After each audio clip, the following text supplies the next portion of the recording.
আমি আমার ভাষায় বলি, কোন তন্ত্র মন্ত্র মানব জাতিকে মুক্ত করতে পারবে না, পারবে না, পারবে না। জোরে বলুন ঠিক কিনা? কোন উগ্রপন্থী, খোদাদ্রোহী, নাস্তিক, বেঈমান, মুরতাদ এই পবিত্র জমিনে যদি কোরআন হাদিসকে নিয়ে, আল্লাহ এবং নবীকে নিয়ে কটূক্তি করে, ষড়যন্ত্র করে, শরীরে এক বিন্দু রক্ত থাকতে তাদেরকে আমরা জীবিত দেখতে চাই না। জোরে বলুন ঠিক কিনা? এটা হলো জনপদের দেশ, মুসলমানদের বাংলাদেশ। হযরত শাহজালাল, শাহ পরান, শাহ মাখদুম, হাজী শরীয়তুল্লাহর বাংলাদেশ। এই জমিনে যতদিন পর্যন্ত কোরআন এবং সুন্নাহ খোলাফায়ে রাশিদিনের সেই শাসন অনুযায়ী না চলবে, ততদিন পর্যন্ত গণতন্ত্র আমাদেরকে মুক্তি করতে পারবে না। জোরে বলুন ঠিক কিনা? সামাজিক তন্ত্র মানুষের অধিকার প্রতিষ্ঠিত করতে দিবে না। জোরে বলুন ঠিক কিনা? আমি আমার ভাষায় বলি, কোন তন্ত্র মন্ত্র মানব জাতিকে মুক্ত করতে পারবে না, পারবে না, পারবে না। জোরে বলুন ঠিক কিনা? রাগ করতেছেন? রাগ করতেছেন? সম্মানিত সুধী, আজকে ফিলিস্তিনের অবস্থা দেখলে, একটা বাচ্চার সেদিন সোশ্যাল মিডিয়াতে দেখলাম দেহ থেকে হাতটা বিচ্ছিন্ন হয়ে গেছে। একটা হাতে প্লাস্টিকের একটা বোতল, পানি নাই, মা মা বলে চিৎকার দিচ্ছে। এই বাচ্চাটার কান্না আরশে আজিমে গিয়ে ধাক্কা লাগবে। জোরে বলুন ঠিক কিনা? সম্মানিত সুধী, কাজেই ইহুদিবাদী, খ্রিস্টান, তোমরা খুব সাবধান হয়ে যাও। আমার রব্বুল আলামিন যেমন আবাবিল পাখি দিয়ে বাইতুল্লাহকে হেফাজত করছেন, ঠিক তদরূপ তোমরা সীমালঙ্ঘন করো না। আমার রব্বুল আলামিন ফিলিস্তিনের উপর প্রয়োজনে আবার আবাবিল পাখি দিয়ে ফিলিস্তিনকে স্বাধীন করবে। জয় বলুন ইনশাআল্লাহ। আমার রব্বুল আলামিন বলেন, ইন্নাস সালাতা তানহা আনিল ফাহশাই ওয়াল মুনকার, ইন্নাস সালাতা তানহা আনিল ফাহশাই ওয়াল মুনকার। আল্লাহ রব্বুল আলামিন বলেন, ইন্নাস সালাহ, নিশ্চয় নামাজ, তানহা আনিল ফাহশাই ওয়াল মুনকার, সালাত যদি কায়েম করেন তাহলে ফাহশা এবং মুনকার উভয় কাজ থেকে আল্লাহ তাআলা আপনাকে বিরত রাখবেন। জোরে বলুন ইনশাআল্লাহ। ফাহশা হলো এমন বিষয়, যে বিষয় সম্পর্কে নিজের মন থেকেই জানা যায়, একটু দিমাগ দিয়ে থিঙ্ক করলে, চিন্তা করলে বোঝা যায়। এই বিষয় নিয়ে কোনো দলিলের প্রয়োজন হয় না, কোনো মুফতি সাহেবের কাছে যাওয়ারও প্রয়োজন হয় না। এটাকে বলা হয় ফাহশা, বেহায়াপনা। আর মুনকার, যেটা দলিলের প্রয়োজন আছে, মুফতি সাহেবের কাছে যাওয়ার প্রয়োজন আছে, এটাকে বলা হয় মুনকার, মানে অবৈধ। মুনকার শব্দের অর্থ কি বলেন তো? অবৈধ। আল্লাহ রব্বুল আলামিন বলেন, ইন্নাস সালাতা তানহা আনিল ফাহশাই ওয়াল মুনকার, নিশ্চয় সালাত সমস্ত ফাহশা, অবৈধ কাজ থেকে আপনাকে হেফাজত করবে। জোরে বলুন ইনশাআল্লাহ। এই আয়াতটা কখন নাজিল হয়? ক্বালান নবী সাল্লাল্লাহু আলাইহি ওয়াসাল্লাম, মুসলমান ইমানদার আল্লাহর গোলাম, কথাগুলো খুব খেয়াল করে শ্রবণ করেন। ক্বালান নবী সাল্লাল্লাহু আলাইহি ওয়াসাল্লাম, আল্লাহর নবীর কাছে নতুন নয়া মুসলমান একজন মানুষ আল্লাহর নবীর হাতে হাত রেখে কলেমা পড়ে মুসলমান হয়েছে। বাজান, এই নতুন মুসলমান নবীজির হাতে হাত রেখে কলেমা পড়ার পর আল্লাহর নবী নামাজ শিক্ষা দিলেন। কারণ 1 নাম্বার হলো কালিমা, 2 নাম্বার হলো নামাজ। জোরে বলুন ঠিক কিনা? আয়াতের শানে নজুল আলোচনা করছি বাজান। ইন্নাস সালাতা তানহা আনিল ফাহশাই ওয়াল মুনকার। মুসলমান ইমানদার খুব খেয়াল করে শুনবেন। নতুন মুসলমান নামাজও পড়ে আবার চুরিও করে, 5 ওয়াক্ত নামাজ বা জামাতের সাথে আদায় করে, আবার মদও খায়।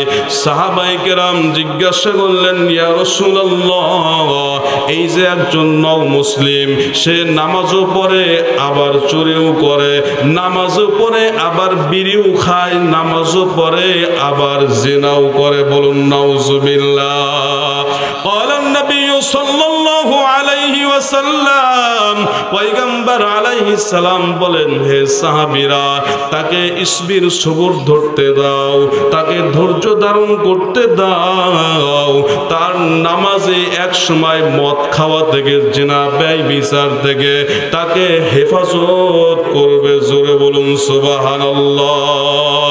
মুসলমান ইমানদার আল্লাহর গোলাম, আমার কথাগুলো খুব খেয়াল করে শুনেন। আল্লাহ রাব্বুল আলামিন বলেন, ইয়া আইয়ুহাল্লাযীনা আমানুস্তাঈনু বিস-সাবরি ওয়াস-সালাহ ইন্নাল্লাহা মা'আস-সাবিরিন। আরো আসতে বলেন।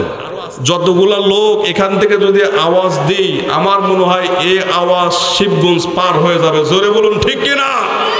শিবগঞ্জের মানুষটা এত দুর্বল না, বাঘের মতো গর্জন জানে। আমার জানা, গত বছর আমিও এই মাদ্রাসায় এসেছিলাম, আপনারা দেখেছেন। কাজেই সুবহানাল্লাহ, আলহামদুলিল্লাহ, আল্লাহু আকবার একটু জোরে বলবেন।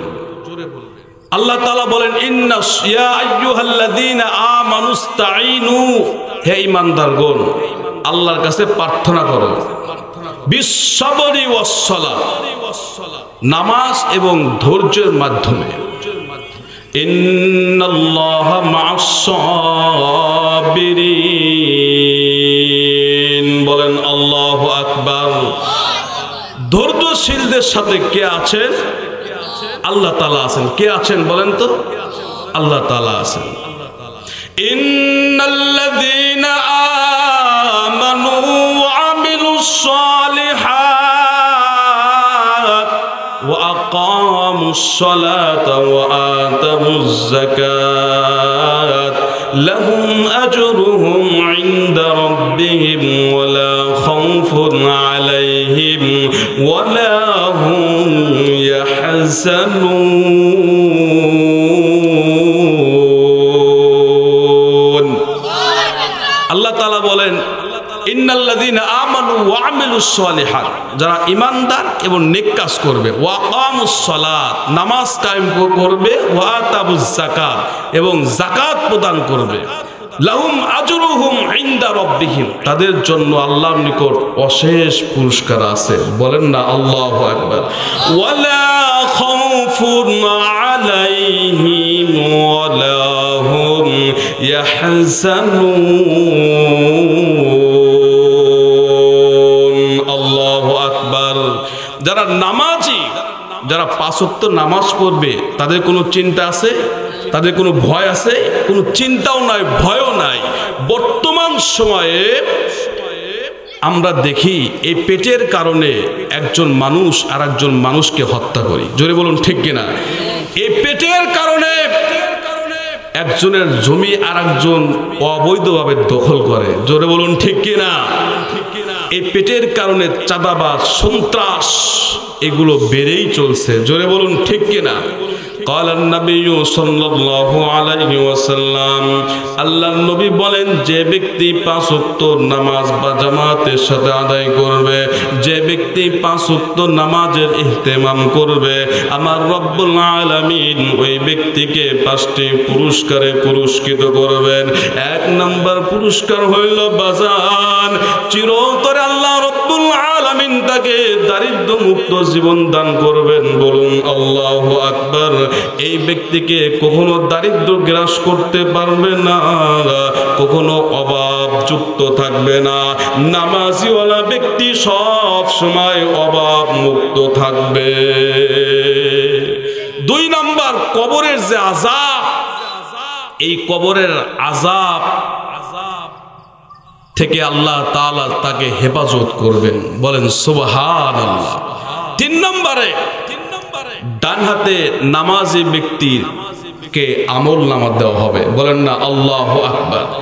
4 নম্বরে, বিদ্যুতের গতিতে পুলসিরাত পার করে দেওয়া হবে। বলেন আল্লাহু আকবার। 5 নম্বর, বিনা হিসাবে তাকে জান্নাত দেওয়া হবে। বলেন না আল্লাহু আকবার। বিনা হিসাবে জান্নাত, এর চেয়ে আর কি চান? قال النبي صلى الله عليه وسلم মুসলমান ইমানদার আল্লাহর গোলাম কথাগুলো খুব খেয়াল করে শুনবেন। আল্লাহর নবী বলেন আমার একদল ভিআইপি উম্মত আছে, কিয়ামতের মাঠে আল্লাহ রাব্বুল আলামিন এই উম্মতকে নক্ষত্রের মতো উজ্জ্বল, সূর্যের মতো উজ্জ্বল, চন্দ্রের মতো উজ্জ্বল করে উঠাইবেন। ফেরেশতারা জিজ্ঞাসা করবে ইয়া আব্দাল্লাহ, তোমরা না জানি দুনিয়াতে কি আমল করেছো একটু বলো। এই সমস্ত মানুষরা ফেরেশতাদের প্রশ্নের জবাবে বলবে ভাই দেখেন, আমরা যখন পৃথিবীর জমিনে মাইক দিয়ে মুয়াজ্জিন সাহেব আজান দিত, আজানের পূর্বে আমরা ইস্তেনজার কাজগুলো সুন্দর করে সেরে নিতাম। এরপরে ওযুর ইহতিমাম করিয়া আজানের পূর্বে মসজিদের দিকে হেঁটে হেঁটে রওনা দিতাম। বলুন সুবহানাল্লাহ। আজকে মুয়াজ্জিন সাহেব আজান দেয়, কিন্তু নামাজি ব্যক্তি নাই। জোরে বলুন ঠিক কিনা? মুয়াজ্জিন সাহেব আজান দেয়, নামাজি ব্যক্তি নাই। এই নামাজ, আহারে, এই নামাজ কি এমনি প্রতিষ্ঠিত হয়েছে? না, এই নামাজ প্রতিষ্ঠিত হয়েছে, কায়েম হয়েছে দান শহীদ হওয়ার বিনিময়ে। জোরে বলুন ঠিক কিনা? হাত উড়িয়ে যাওয়ার বিনিময়ে, কল্লা উড়িয়ে যাওয়ার বিনিময়ে। এই নামাজ কি এমনি এসেছে? না। লাইলাম মিনাল মসজিদিল হারাম ইলাল মসজিদিল আকসা। বলুন আল্লাহু আকবার। লাইলাম মিনাল মসজিদিল হারাম ইলাল মসজিদিল আকসা। পয়গম্বর আলাইহিস সালাম যখন একেবারে অসহায়, ও বন্ধু কথাগুলো খুব খেয়াল করে শুনবেন। নবীজি এতিম, নবীজির মা নাই, নবীজির বাবা নাই, নবীজির দাদা নাই, এমনকি নবীজির জীবন সঙ্গিনী তাও নাই। জিবরাইল আলাইহিস সালামকে আল্লাহ রাব্বুল আলামিন ডাক দিয়ে বললেন, জিবরাইল রে, পয়গম্বরকে গিয়া সালাম দাও, পয়গম্বরের সাথে আমার দিদার হয়ে যাক। জোরে বলুন সুবহানাল্লাহ। আল্লাহর নবী মসজিদে হারাম থেকে রাতের বেলায় মসজিদে আকসাতে গেলেন। ওখান থেকে প্রথম আসমান থেকে ষষ্ঠ আসমান, সপ্তম আসমান, সিদরাতুল মুনতাহা পার হয়ে আল্লাহ রাব্বুল আলামিনের দিদারে চলে গেলেন। আমার রাব্বুল আলামিন পয়গম্বরকে ডাক দিয়ে বললেন, হাবিব আপনি আমার জন্য কি নিয়ে আসছেন? পয়গম্বর আলাইহিস সালাম বললেন, আত্তাহিয়াতু লিল্লাহি ওয়াস সালাওয়াতু ওয়াত তাইয়্যিবাত। হে রব, সমস্ত সম্মান, সমস্ত ভক্তি, শ্রদ্ধা, পবিত্র একমাত্র আপনার জন্য নিবেদিত। আসসালামু আলাইকা আইয়ুহান নাবিয়্যু। আমার রব্বুল আলামিন নবীকে ডাক দেয়া বললেন, আসসালামু আলাইকা আইয়ুহান নাবিয়্যু ওয়া রাহমাতুল্লাহি ওয়া বারাকাতুহু। আসসালামু আলাইনা ওয়া আলা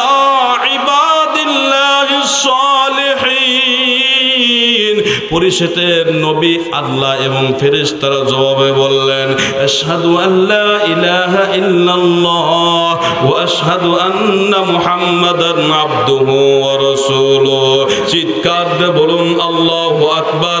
আমার আল্লাহ নিজে বললেন আশহাদু আল্লা ইলাহা ইল্লাল্লাহ ওয়া আশহাদু আন্না মুহাম্মাদান আবদুহু ওয়া রাসূলুহু। আমরা সকলেই সাক্ষ্য দিচ্ছি আশহাদু আল্লা ইলাহা ইল্লাল্লাহ, আল্লাহ ব্যতীত কোনো ইলাহ নাই, ওয়া আশহাদু আন্না মুহাম্মাদান আবদুহু ওয়া রাসূলুহু, এবং আমরা দ্বিতীয়বার সাক্ষ্য দেই মুহাম্মদ সাল্লাল্লাহু আলাইহি ওয়াসাল্লাম আল্লাহর বান্দা ও রাসূল। বলুন সুবহানাল্লাহ। আল্লাহ রাব্বুল আলামিন নবীকে বললেন হে পয়গম্বর, আপনার উম্মতের জন্য আমি কিছু ফ্যাসিলিটি দান করব, আপনি নিবেন? বলে কি? 50 ওয়াক্ত নামাজ। বলেন না সুবহানাল্লাহ। কয় ওয়াক্ত নামাজ? 50 ওয়াক্ত। নবীজি খুশি। হ্যাঁ, আগেরকার উম্মতের হায়াত ছিল 500-700 বছর, আর আমার উম্মত মাত্র 20 বছর 30 বছর, আরো কম কতই হবে 63 বছর। 50 ওয়াক্ত নামাজ হলে তাহলে তাদের সাথে হিসাব নিকাশ করে যোগ বিয়োগ করে আমার উম্মত আগে জান্নাতে যেতে পারবে। বলেন না সুবহানাল্লাহ। আল্লাহ নবীকে 50 ওয়াক্ত নামাজ দেওয়া হলো বাজান। 50 ওয়াক্ত নামাজ নিয়ে যখন আসতেছিলেন, হঠাৎ করে ষষ্ঠ আসমানে মুসা নবীর সাথে দেখা। মুসা আলাইহিস সালাম নবীকে ডাক দিয়ে বলে পয়গম্বর, আল্লাহ রাব্বুল আলামিন আপনাকে কি গিফট দিল একটু বলেন। পয়গম্বর আলাইহিস সালাম বলেন, মুসা 50 ওয়াক্ত নামাজ আমার উম্মতকে হাদিয়া দিয়েছে। মুসা আলাইহিস সালাম ডাক দিয়ে বলে পয়গম্বর, খবরদার আপনি এই নামাজ নিয়ে জমিনে যায় না। আমার উম্মতেরা আমার কথা না শুনিয়া অধিকাংশ উম্মত জাহান্নামের রাস্তায় চলে গেছে। খবরদার আপনি আল্লাহর কাছে যান, আপনার উম্মতরা থাকবে ব্যস্ত, সমস্ত কাজকর্মে নিয়োজিত থাকবে। আপনার উম্মতরা এই 50 ওয়াক্ত নামাজ আদায় করতে পারবে না। মুসা নবীর কথা শুনে পয়গম্বর আলাইহিস সালাম আল্লাহ রাব্বুল আলামিনের কাছে গেলেন। আল্লাহকে ডাক দিয়ে বলল, মালিক, আমার উম্মতরা 5 ওয়াক্ত নামাজ ছাড়া আর কোন নামাজ আদায় করতে পারবে না। এইভাবে কমিয়ে 5 নং 45 ওয়াক্ত নামাজ যখন কমানো হয়ে যায়, ও মুসলমান ইমানদার আল্লাহর গোলাম, কথাগুলো খুব খেয়াল করে শুনেন। আল্লাহ রাব্বুল আলামিনের নির্দেশে পয়গম্বর আলাইহিস সালাম, আল্লাহ রাব্বুল আলামিনের নির্দেশে পয়গম্বর আলাইহিস সালাম যখন মক্কার জমিনে আসলেন, বাইতুল্লাহকে সামনে রেখে আসমানের দিকে তাকাইয়া পয়গম্বর আলাইহিস সালাম 2 খানা হাত উঠাইয়া আল্লাহকে ডাক দিয়ে বললেন, মালিক, উম্মতের জন্য বড় ক্ষতি করেছে। 50 ওয়াক্ত নামাজ যদি থাকতো, উম্মত বেশি বেশি পড়তো, তাড়াতাড়ি উম্মত জান্নাতের পথে যাইতো। বলুন সুবহানাল্লাহ। আল্লাহ রাব্বুল আলামিন জিবরাইল ফেরেশতাকে ডাক দিয়ে বললেন, জিবরাইল, তুমি এখনই চলে যাও, পয়গম্বরের কাছে এই মেসেজটা পৌঁছে দাও। জিবরাইল আলাইহিস সালাম মক্কার জমিনে এসে পয়গম্বরকে বললেন, ইয়া রাসূলুল্লাহ ওয়া ইয়া হাবিবাল্লাহ, আপনি চিন্তা করবেন না, চিন্তিত হবেন না। আপনার উম্মত যদি 5 ওয়াক্ত সালাত সময় মতো খুশু এবং খুজুর সহিত আদায় করে, তাহলে আল্লাহ রাব্বুল আলামিন 5 ওয়াক্ত সালাতের বিনিময়ে 50 ওয়াক্ত সালাতের সওয়াব দিবেন। চিৎকার দিয়ে বলুন আল্লাহু আকবার। ইনি রহমাতাল লিল আলামিন। আজকে বলে আমার নেতার চরিত্র ফুলের মতো পবিত্র, নামাজ পড়ে না, 1 ওয়াক্ত গাঞ্জা টানে 5 ওয়াক্ত। জোরে বলুন ঠিক কিনা? আর আমার নবী, ওয়াম্মা আরসালনাকা ইল্লা রাহমাতাল লিল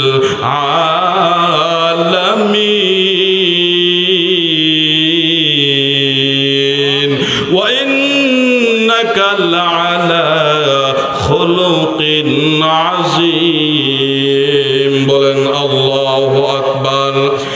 ইমামুল আউয়ালিনাল আখিরিন বহর সাদকা রাহমাতাল লিল আলামিন বহর সাদকা রাহমাতাল লিল আলামিন সাইয়্যিদুল কাউনাইন খাতমুল মুরসালিন আখির মুদবুদ ফখরুল আউয়ালিন শুধু জুদাস রহমাতাল লিল আলামিন মসজিদ শুদ হামারো জমিন বুলন্দ আওয়াজে বলেন মারহাবা একটু জিকির করেন লা ইলাহা আরো জোরে লা ইলাহা ইল্লাল্লাহ লা ইলাহা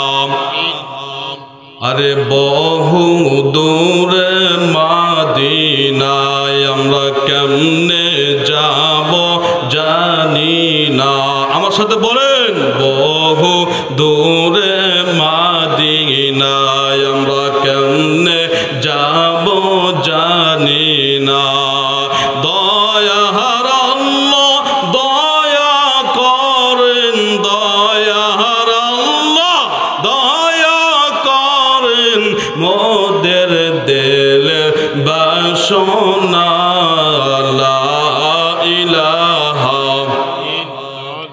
জোরে জোরে লা ইলাহা ইল্লাল্লাহ লা ইলাহা ইল্লাল্লাহ মুহাম্মাদুর রাসূলুল্লাহ কোন ব্যক্তি যদি নামাজ না পড়ে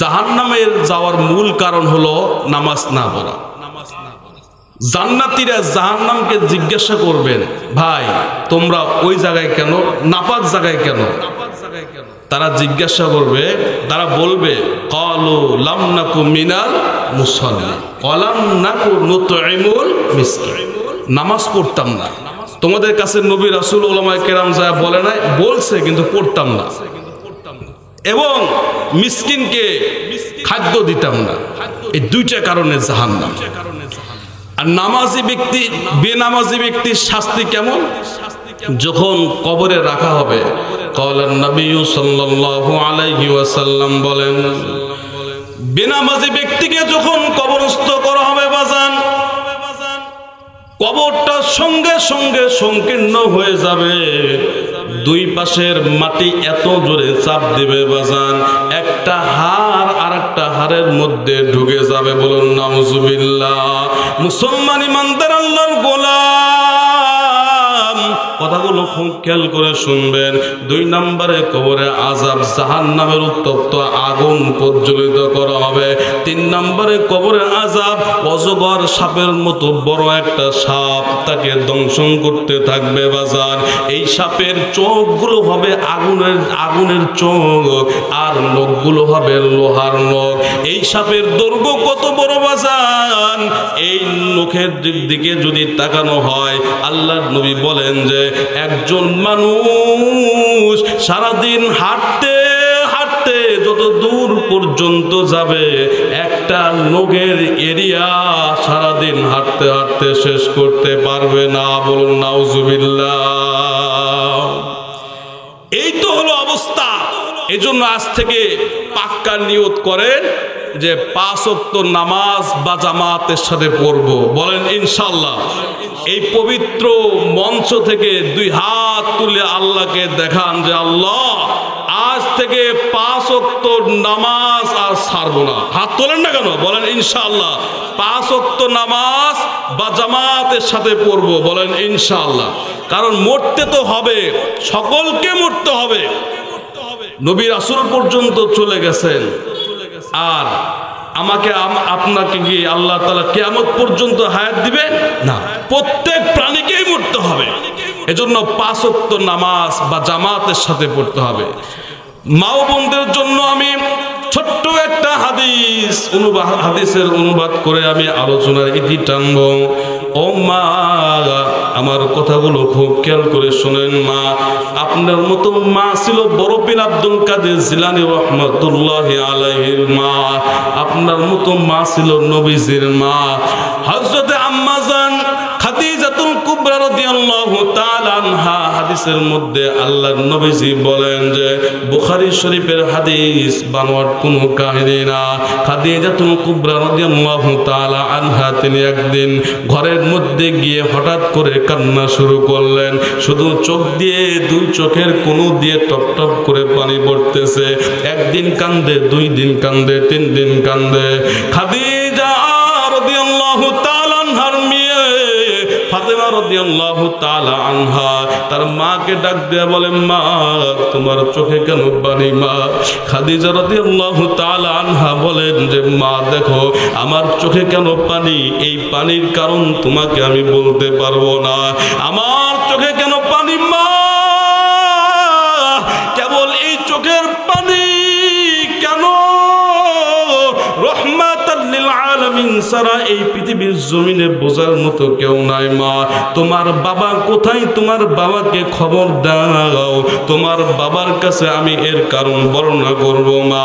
হযরত ফাতেমা রাদিয়াল্লাহু তাআলা আনহা দৌড় দিয়া মুহাম্মদ সাল্লাল্লাহু আলাইহি ওয়াসাল্লামের কাছে গিয়ে বলতেছে, বাবা আজ প্রায় কয়েকদিন হয়ে যায় মা শুধু কান্না করতেছে। আল্লাহর নবী, বিশ্ব নবী রহমাতাল লিল আলামিন সঙ্গে সঙ্গে হুজরাখানায় চলে যায়। খাদিজাকে ডাক দিয়ে বলে, খাদিজা রে প্রায় 15 থেকে 20 বছর হয়ে গেল তোমার চোখে কোনোদিন আমি পানি দেখলাম না, কিন্তু হঠাৎ করে তুমি কয়েকদিন হয়ে যায় তোমার কান্না থামে না কেন? আমাকে একটু বলো। পয়গম্বর আলাইহিস সালামের কথা শুনে আম্মা জান হযরত খাদিজাতুল কুবরা রাদিয়াল্লাহু তাআলা আনহা ডাক দেয়া বলে, ইয়া রাসূলুল্লাহ, ইয়া হাবিবাল্লাহ, আমার শরীরের কন্ডিশন ভালো না, মনে হয় আমি আর বেশি দিন এই জমিনে থাকতে পারবো না।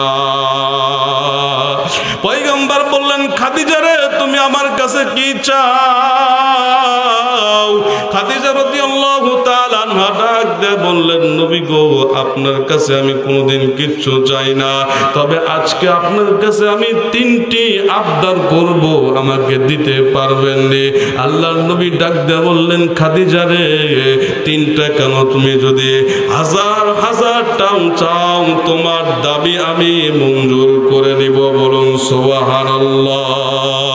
আম্মা জান হযরত খাদিজাতুল কুবরা রাদিয়াল্লাহু তাআলা আনহা নবীকে ডাক দিয়ে বলে, পয়গম্বর আমার শরীরের কন্ডিশন ভালো না, আমি আর দুনিয়াতে বেশি দিন থাকতে পারবো না।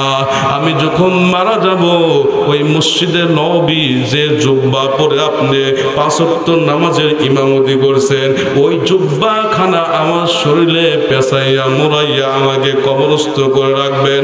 2 নাম্বার, আমার কবরের মধ্যে আপনি নামবেন, আপনার পবিত্র হাত দিয়ে আমাকে মাটি দিয়ে দিবেন।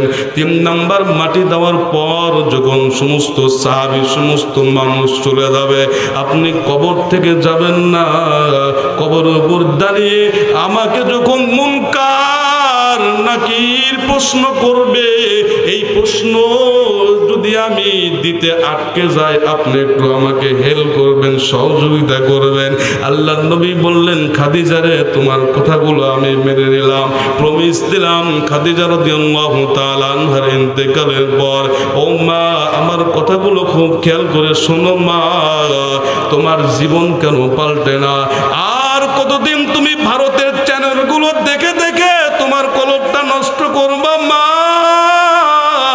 এখন থেকে একটু সাবধান হও, কবরের আযাবের কথাগুলো একটু স্মরণ করো মা, আল্লাহর আযাবের কথাগুলো একটু স্মরণ করো, আল্লাহর আযাবকে ভয় করো মা।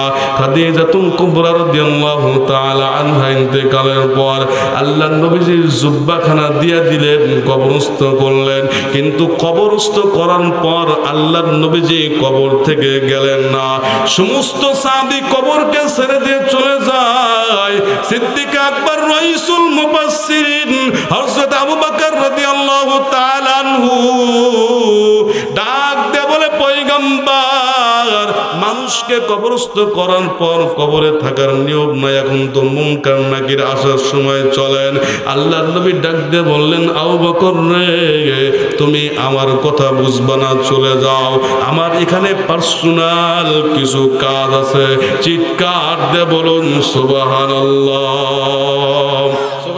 আল্লাহ রাব্বুল আলামিন জিবরাইলকে ডাক দিয়ে বললেন, জিবরাইল দেখো মুহাম্মাদের চোখ বেয়ে টপ টপ করে পানি পড়ে, আমি আল্লাহ এটা বরদাস্ত করতে পারবো না। তুমি আমার রসুলকে, আমার হাবিবকে সালাম দাও, মুনকার নাকি যাওয়ার পূর্বে খাদিজার সওয়াল জবাবের ব্যবস্থা আমি আল্লাহ স্বয়ং করে দিয়েছি। চিৎকার দে বলুন সুবহানাল্লাহ। হযরত আয়েশা রাদিয়াল্লাহু তাআলা আনহার ঘরে বিশ্বনবী রাহমাতাল লিল আলামিন একদিন গেছে, যাওয়ার পর হঠাৎ করে রাহমাতুল লিল আলামিন খাদিজার কথা মনে পড়ে ঘর থেকে রাতের গভীরে উঠে তিনি জান্নাতুল বাকিতে গিয়ে খাদিজার জন্য হাত উত্তোলন করে দোয়া করতেছে। আম্মা জান হযরত আয়েশা রাদিয়াল্লাহু তাআলা আনহা হঠাৎ করে ঘুমটা ভেঙে যায়। আয়েশা রাদিয়াল্লাহু তাআলা আনহার চিন্তাধারা, তিনি মনে করলেন যে হয়তো মুহাম্মদ অন্য কোনো ঘরে গেছে কিনা, একটু তল্লাশি করে একটু কৌশল করে তিনি নবীজির পিছে ছুটতে লাগলেন, হাঁটতে লাগলেন। আয়েশা রাদিয়াল্লাহু তাআলা আনহা বর্ণনা করেন, পয়গম্বর আলাইহিস সালাম তিনি রিয়াদুল জান্নাতে, ও বন্ধু মদিনা শরীফের একটা স্পেশাল জায়গা যেটার নাম হলো রিয়াদুল জান্নাহ, আর একটার নাম হলো জান্নাতুল বাকি। এই রিয়াদুল জান্নাতে গিয়ে পয়গম্বর আলাইহিস সালাম আয়েশা রাদিয়াল্লাহু তাআলা আনহা বর্ণনা করেন, আল্লাহর নবী রাহমাতাল লিল আলামিন দুই হাত আসমানের দিকে তুলে খাদিজাতুল কুবরা রাদিয়াল্লাহু তাআলা আনহার জন্য স্পেশাল দোয়া করতেছেন। বলুন সুবহানাল্লাহ। আল্লাহর নবী বিশ্ব নবী রাহমাতুল লিল আলামিন তিনি বর্ণনা করেন, আয়েশা রে তুমি কি বলো একটু শোনাও। আয়েশা রাদিয়াল্লাহু তাআলা আনহা বলেন, নবীজি আজ থেকে কত বছর আগে খাদিজার ওফাত হয়েছে। একজন বুড়ি মানুষ, তার কথা আপনি বলেন না, মাঝে মধ্যে আপনি আমাদের কাছে বলেন। আল্লাহর নবী বললেন, আয়েশা রে, নবীজি কোনো দিন কোনো স্ত্রীর গায়ে হাত তোলে নাই, কিন্তু ওই দিন আয়েশা রাদিয়াল্লাহু তাআলা আনহার মুখে এইভাবে হাতটা রেখে একটু চাপ দিয়ে আয়েশাকে বলে, খবরদার খাদিজার কথা আর কোনোদিন বলবা না। যেদিন আমি এতিম ছিলাম, আমার কোনো সম্পদ ছিল না, আমার পাশে কেউ ছিল না, আমি যখন খাদিজাকে লা ইলাহা ইল্লাল্লাহর দাওয়াত দেই, খাদিজার কোনো সন্দেহ ছিল না, এক বাক্য পড়েছে, আশহাদু আল্লা ইলাহা ইল্লাল্লাহু ওয়া আশহাদু আন্না মুহাম্মাদান আবদুহু ওয়া রাসূলুহু। বলেন আল্লাহু আকবার। সম্মানিত সুধী, এজন্য আসুন আমরা ইসলাম জানি, ইসলাম মানি, ইসলাম বুঝি। কে কি বললো না বললো ওইদিকে আমরা তাকাবো না। জোরে বলুন ঠিক কিনা?